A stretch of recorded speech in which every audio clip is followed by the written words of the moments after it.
It's September 2nd, 2019. It's Labor Day. I don't know what the time is, something like 3 or something. I just reset the phone. What's really different about these internment camps and the ones operated in Europe is that these internment camps, maybe it's because of size, but I don't think so. These internment camps have long, long, long no man's land. Like it's not covered, of course, with a fence. It's done secretly so that the person doesn't know.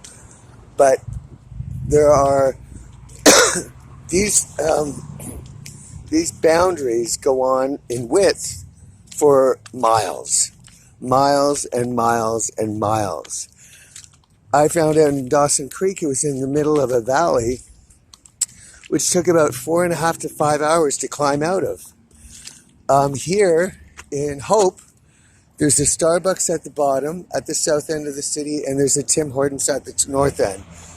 These two places are not retail stores, they're sentry points. They have people working inside and video cameras and everything to check if any humans are trying to escape. The Starbucks at Dawson Creek had a Starbucks. They're all the same. Guelph, where I lived, had a Tim Hortons right on the street, right across from my motel, which was a sentry point. They're all warning places. And then there's successive ones after, like these fake houses and whatever, that these people living there, but they're not there. They're just there to report if any humans are seen racing by trying to get out of the place. But that's the one big difference, I would say, is between here and Eastern Europe and, Nazi Germany. The borders go on for miles and miles and miles and miles and miles just to make sure no human ever makes it through. It's all bullshit here now, and that's why it's ending this way now, is because there's no point going outside to be terrorized and to be tasered and to be tortured and assaulted on the freeway or left for dead.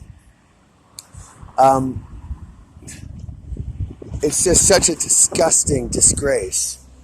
You think that I wouldn't see any similarities here. I wouldn't see what was going on.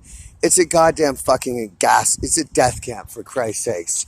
It's a fucking death camp. There's signs of it everywhere. At this point, I demand to speak to the Prime Minister Trudeau.